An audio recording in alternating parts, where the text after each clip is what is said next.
नमस्कार। आप सभी को नेशनल डॉक्टर्स डे की अनेक अनेक शुभकामनाएं। डॉक्टर बीसी रॉय जी की स्मृति में मनाया जाने वाला ये दिन हमारे डॉक्टर्स के, हमारी मेडिकल फ्रेटर्निटी के उच्चतम आदर्शों का प्रतीक है। खास तौर पर पिछले 1.5 साल में हमारे डॉक्टर्स ने जिस तरह देशवासियों की सेवा की है, वो अपने आप में एक मिसाल है।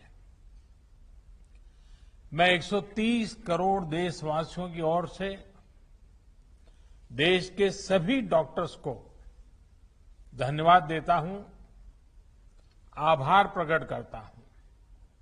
साथियों, डॉक्टर्स को ईश्वर का दूसरा रूप कहा जाता है और वो ऐसे ही नहीं कहा जाता।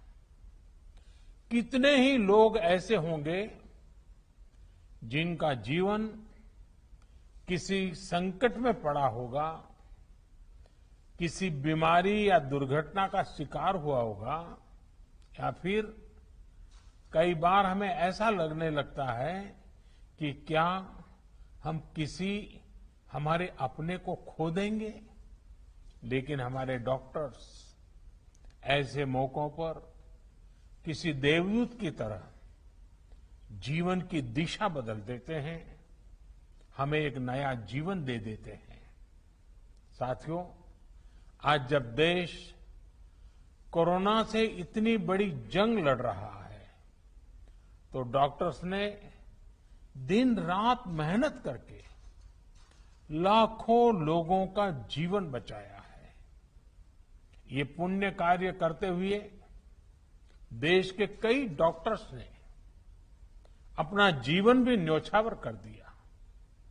मैं जीवन आहूत करने वाले इन सभी डॉक्टर्स को अपनी विनम्र श्रद्धांजलि अर्पित करता हूं और परिवार के प्रति अपनी संवेदना व्यक्त करता हूं।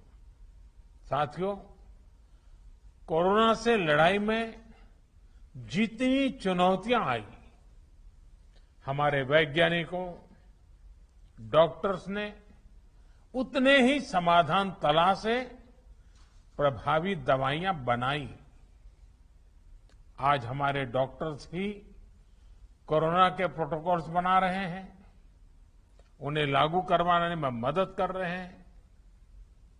ये वायरस नया है, इसमें नए नए म्यूटेशंस भी हो रहे हैं, लेकिन हमारे डॉक्टर्स की नॉलेज, उनके एक्सपीरियंस, उनके अनुभव वायरस के इन खतरों और चैलेंजेस का मिलकर मुकाबला कर रहे हैं।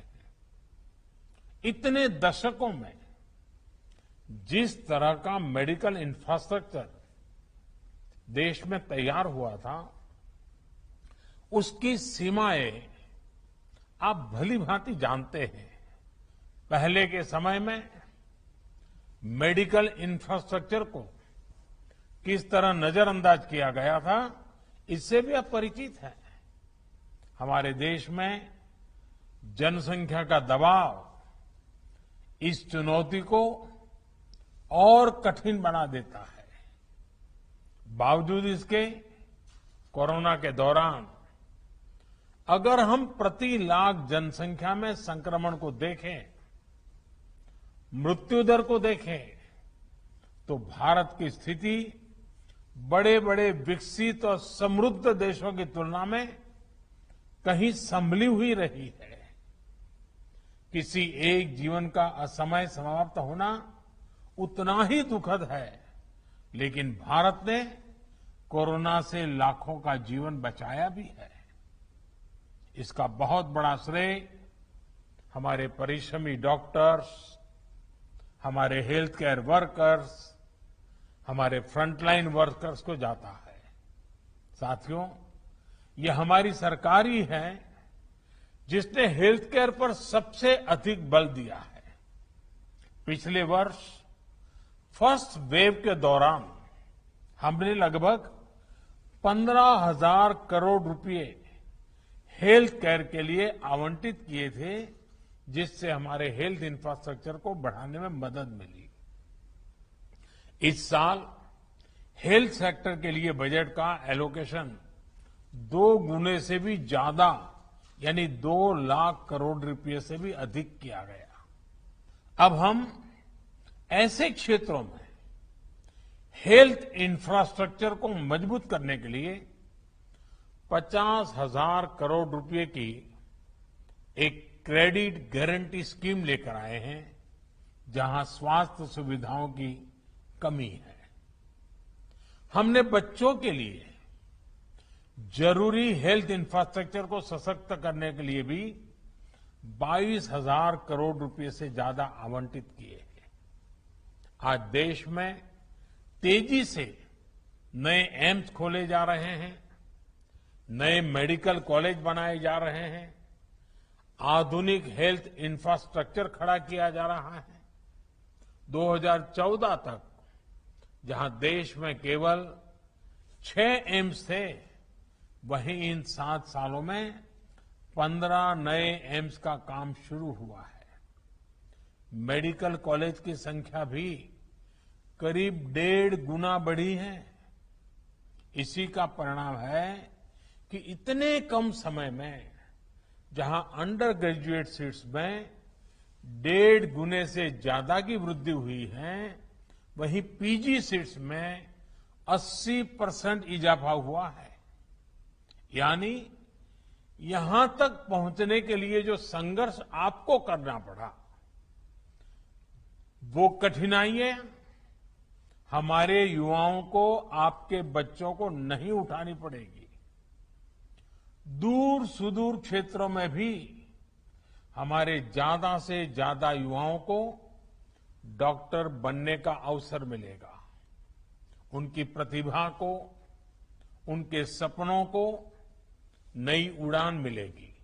मेडिकल सेक्टर में हो रहे इन बदलावों के बीच डॉक्टर्स की सुरक्षा के लिए भी सरकार प्रतिबद्ध है।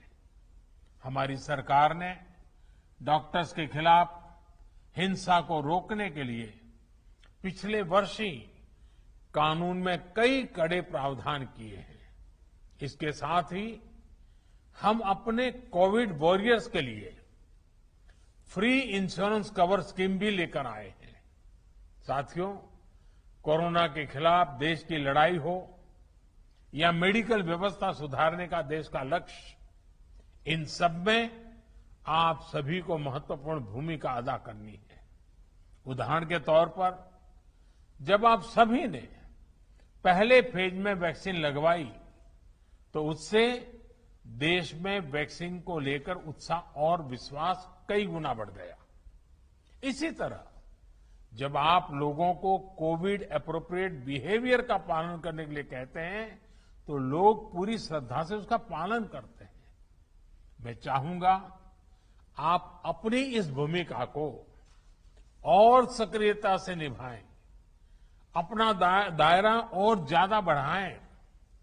साथियों, इन दिनों एक और अच्छी चीज हमने देखी है कि मेडिकल फ्रेटर्निटी के लोग योग के बारे में जागरूकता फैलाने के लिए बहुत आगे आए हैं।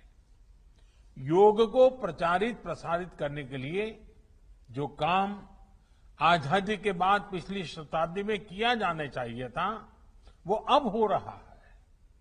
इस कोरोना के काल में योग प्राणायाम का लोगों के स्वास्थ्य पर किस तरह सकारात्मक प्रभाव पड़ रहा है, पोस्ट कोविड कॉम्प्लिकेशन से निपटने में योग किस तरह मदद कर रहा है, इसके लिए आधुनिक मेडिकल साइंस से जुड़े कई संस्थानों द्वारा एविडेंस बेस्ड स्टडीज कराई जा रही है। इस पर आप में से कई लोग काफी समय दे रहे हैं।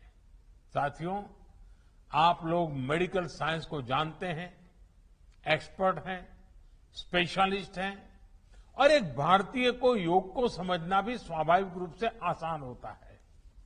जब आप लोग योग पर स्टडी करते हैं तो पूरी दुनिया इसे बहुत सीरियसली लेती है।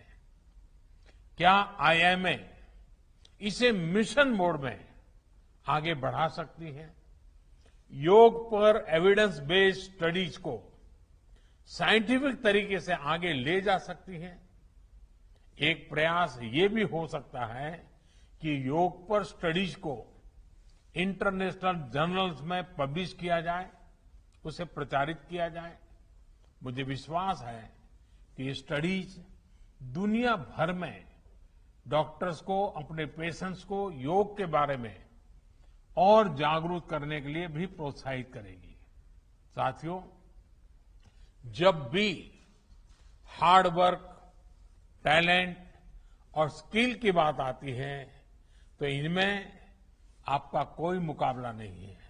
मैं आपसे यह भी अनुरोध करना चाहता हूं कि आप पूरे अटेंशन के साथ ही अपने अनुभवों का डॉक्यूमेंटेशन भी करते रहें।